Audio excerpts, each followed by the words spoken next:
Pada perayaan Hari Raya Idul Kurban, Kanton Pertanahan Kota Semarang menyerahkan 7 ekor sapi dan 3 ekor kambing. Penyerahan hewan kurban tersebut diserahkan langsung ke sejumlah masjid dekat kantor rumah layanan pertanahan yang tersebar di Kota Semarang.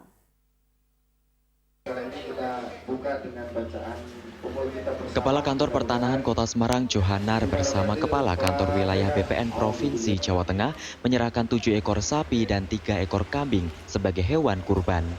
Hewan kurban ini diserahkan langsung ke sejumlah masjid yang berdekatan dengan rumah layanan pertanahan yang berada di Ngalian, Kecamatan Ngalian, Bangetayu Kulon, Kecamatan Genuk, Meteseh, Kecamatan Tembalang, dan Kompleks Perumnas Telogosari, Kecamatan Pedurungan, serta Kompleks Masjid Agung Jawa Tengah.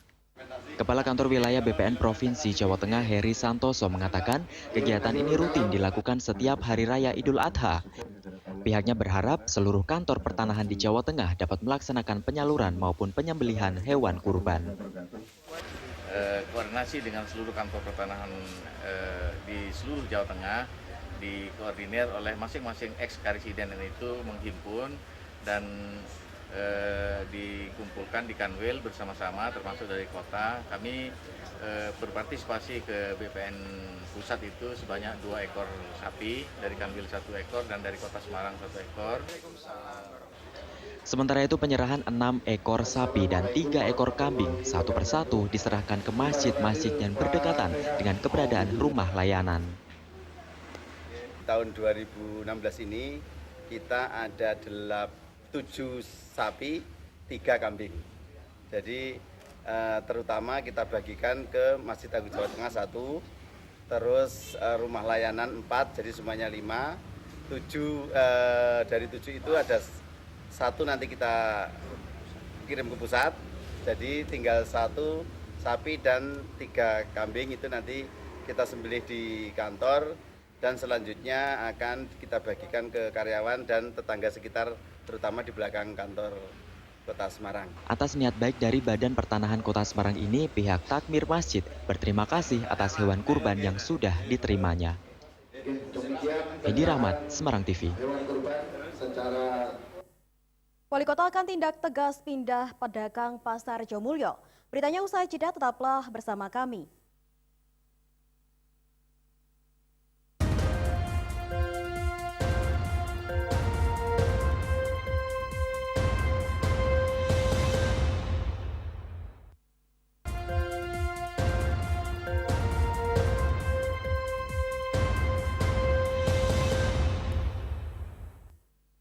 Terima kasih Anda masih menyaksikan program Warta Praja. Wali Kota Semarang Hendrar Prihadi akan bertindak tegas kepada pedagang Pasar Ikan Rejomulyo untuk pindah menempati bangunan baru. Meski demikian, pihaknya masih menunggu upaya persuasif dari Dinas Pasar hingga akhir bulan September ini.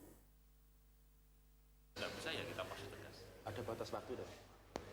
Wali Kota Semarang Hendrar Prihadi secara tegas meminta agar seluruh pedagang Pasar Ikan Rejomulyo yang masih menempati bangunan pasar lama agar segera pindah ke bangunan pasar baru.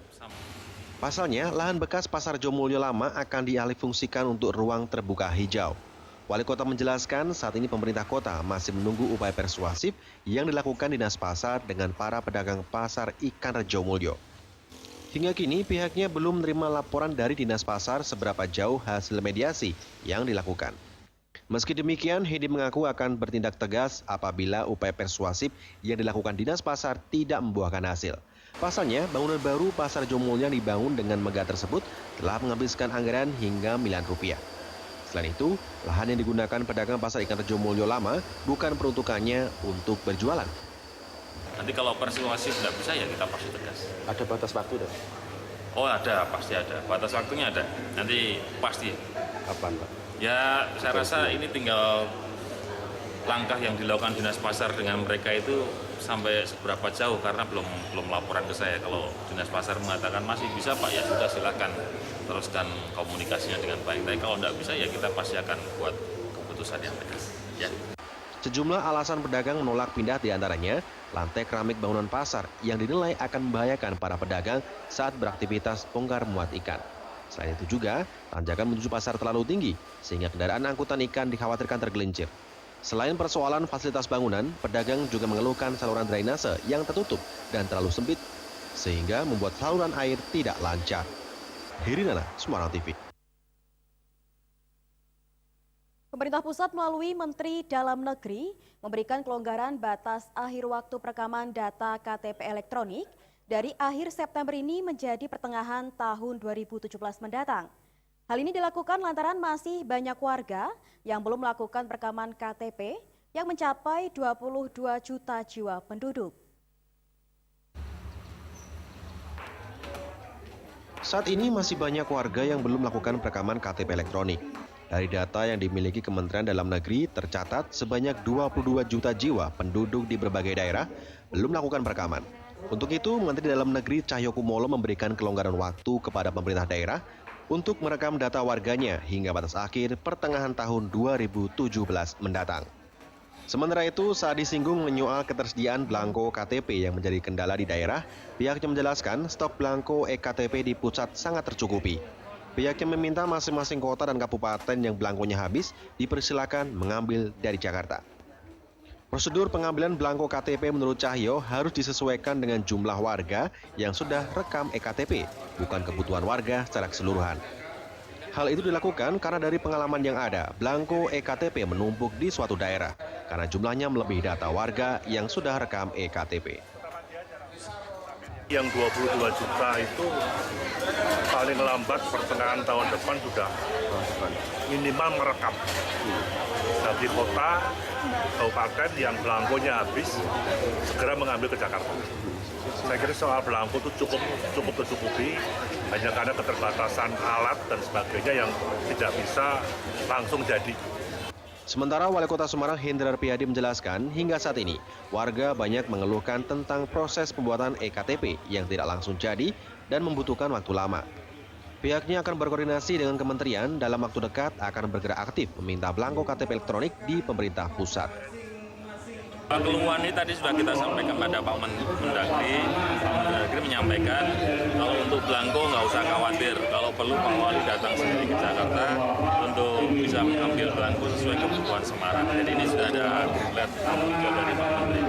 Yang kedua, tentang surat keterangan lurah ini, ya enggak apa-apa dipakai aja untuk beberapa aktivitas kependudukan sementara sambil menunggu e-KTP yang mereka sedang proses itu sudah jadi. Di Kota Semarang, dari 1,2 juta penduduk yang wajib rekam e-KTP, masih tersisa sekitar 69.000 penduduk. Sementara daftar antrian warga yang sudah melakukan perekaman sebanyak 20.000 warga. Pemerintah kota melalui Dispenduk Capil sudah mengajukan kepada kementerian, namun hanya diberikan 8.000 belangko KTP. Bila di total, Kota Semarang masih membutuhkan belangko e-KTP sebanyak 89.000 e-KTP. Hirinana, Semarang TV.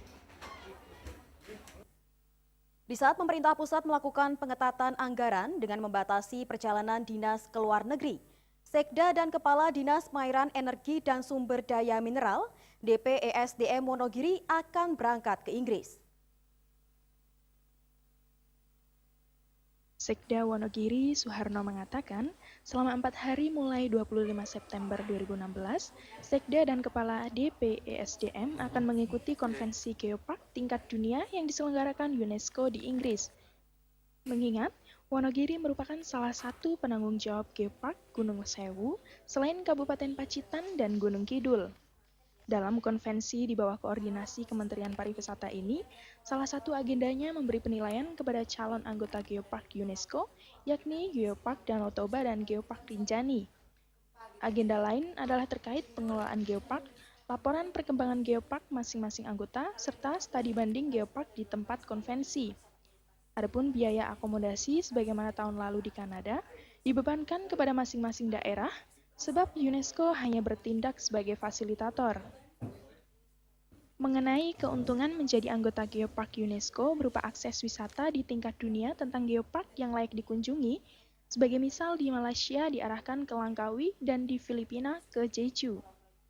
Dari Indonesia menurut Suharno yang diundang adalah Geopark Gunung Batur, Bali dan Geopark Gunung Sewu.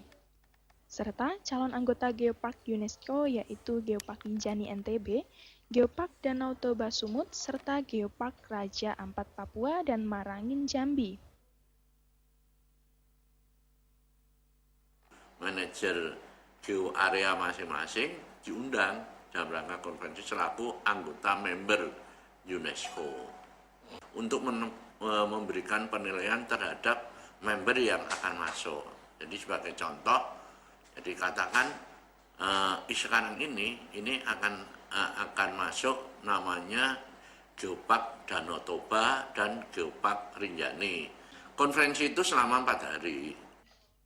Sementara itu, website Kementerian Sekretariat Negara menyebutkan perjalanan dinas luar negeri untuk menghadiri seminar, lokakarya, simposium, konferensi, peninjauan, studi banding, dan inspeksi harus dibatasi dengan ketat sepanjang menggunakan dana APBN atau APBD.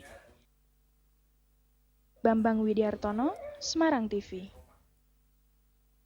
Jelang berakhirnya masa jabatan anggota Komisi Penyiaran Indonesia Daerah, KPID Provinsi Jawa Tengah, bulan Desember 2016, disikapi oleh anggota DPRD Provinsi Jawa Tengah.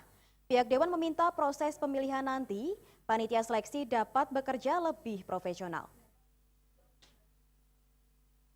Anggota Komisi A DPRD Jawa Tengah, Striyanto Saputro mengatakan, saat ini tim panitia seleksi pansel dari beberapa kalangan.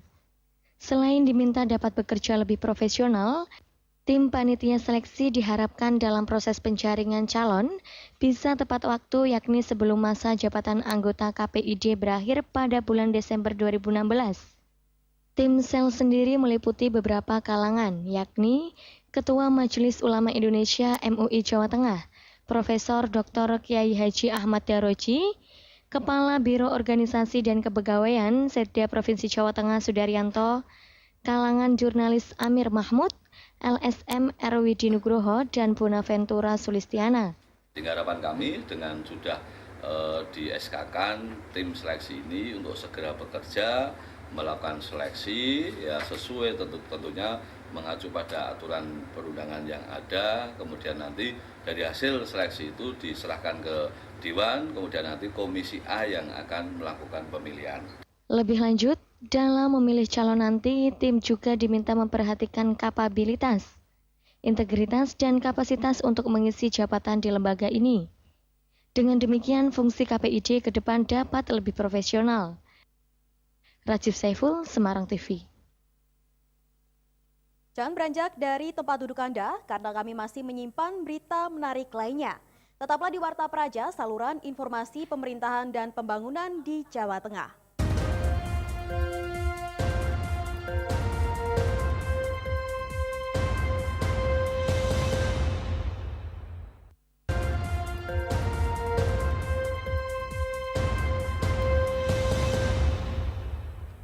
Terima kasih Anda masih menyaksikan Warta Praja. Warga lereng Gunung Sindoro, Temanggung, Jawa Tengah merintis pengembangan objek wisata alam sedadap di kawasan lahan perhutani KPH Kedu Utara. Di lokasi ini, para wisatawan akan dimanjakan dengan panorama alam yang indah, serta cocok untuk kegiatan camping ground, off-road, dan melihat sunrise. Informasi ini sekaligus mengakhiri perjumpaan kita dalam program Warta Praja. Warta Praja, saluran informasi pemerintahan dan pembangunan di Jawa Tengah. Warta Praja turut membangun dan menguatkan otonomi daerah. Sekian Warta Praja kali ini, jangan lewatkan seputar Jawa Tengah malam sesaat lagi. Saya Tal Elena serta kerabat kerja yang bertugas pamit undur diri. Selamat malam dan sampai jumpa. Objek wisata alam sedadap di Desa Kuadungan Gunung, Kecamatan Kledung, Kabupaten Temanggung mulai ramai dikunjungi wisatawan. Objek wisata ini baru dirintis oleh warga desa di kawasan lahan milik perhutani KPH Kedu Utara. Warga juga telah memperbaiki jalan setapak menuju lokasi yang berjarak 500 meter, serta membuat 3 buah gazebo dari bambu sebagai tempat istirahat bagi para wisatawan. Kedepannya, warga akan terus melakukan pembenahan agar tempat tersebut menjadi tujuan wisata yang ideal, sehingga bisa menarik kunjungan wisatawan mancanegara. Salah seorang wisatawan, Rizal Kanaris, menuturkan wisata alam sedadap ini menawarkan pemandangan alam yang sangat indah dengan udara yang sejuk. Bahkan, wisatawan juga bisa melihat 2 gunung sumbing dan merbabu secara utuh. Walaupun baru ditemukan, tapi sudah punya Di sini saya lihat apa saja, Pak? Biasa pemandangan dan juga nuansa alamnya. Kepala Desa Kuadungan Gunung, Slamet Gombong, menuturkan objek wisata sedadap berjarak 4 km dari Jalan Raya Temanggung, Wonosobo, Selain menikmati keindahan alam lereng Gunung Sindoro, di lokasi dengan ketinggian 1.800 meter di atas permukaan laut ini juga cocok untuk kegiatan camping ground, off-road, dan melihat matahari terbit. Ini sebenarnya kita arahkan untuk camping ground,